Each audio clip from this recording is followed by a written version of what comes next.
આજે હું અત્યારે કોસ્કો જાઉં છું, એક પેન્ટ રિટર્ન કરાવવાનો છે. કોસ્કો એ મોટું હોલસેલનું આખી દુકાન જેવું છે, એની અંદર તમને બધી A to Z બધી વસ્તુ મળી જાય. એમ હું બતાવું આજે અંદર જઈશ એટલે. અને આવી રીતના અહીંયા નોર્મલ બધી આવી રીતના શોપ્સ હોય. એટલે અહીંયા આપણે ઇન્ડિયામાં કેમ ઓલી દુકાનો ને માર્કેટ ને એવું હોય ને, એવી રીતના અહીંયા બધી નાની નાની દુકાનો હોય. મતલબ બધું આમ સ્ટ્રક્ચર્ડ હોય, આગળ પાર્કિંગની જગ્યા હોય ને બધું હોય એમ. અને આ એરિયા એકચ્યુઅલી જેલ છે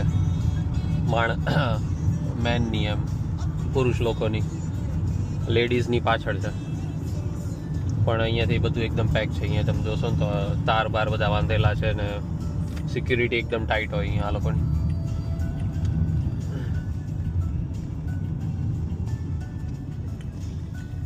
સિગ્નલ આવ્યું છે એટલે સિગ્નલ થોડુંક વાર ઊભા રહીને પછી રાઈટ ટર્ન લેવાનો.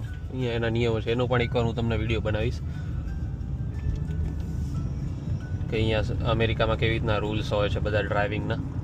એનો પણ એક ડિટેલ વિડીયો આપણે બનાવશું, જેનાથી તમને પણ ખબર પડે અહીંયા કેવું હોય છે. આ બધી નાની નાની કંપનીઓ છે. હા, અહીંયા સારી એવી કંપની છે, મોટી.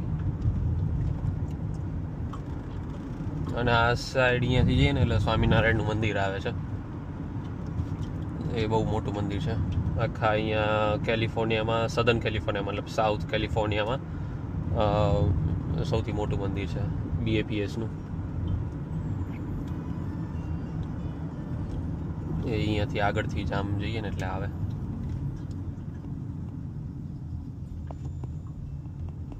એટલે આ થોડો કંપની એરિયા છે. હું અહીંયા રહું છું અને પણ છે મસ્ત એરિયા, એમ એકદમ શાંત ને કાંઈ એવી ચિંતા નહીં. ઇવન ઓલું જેલ બાજુમાં છે ને તો એવું હજી સુધી કાંઈ પ્રોબ્લેમ નથી થયો, કેમ કે એ લોકોનું સિક્યુરિટી ને બધું એકદમ ટાઈટ હોય. એટલે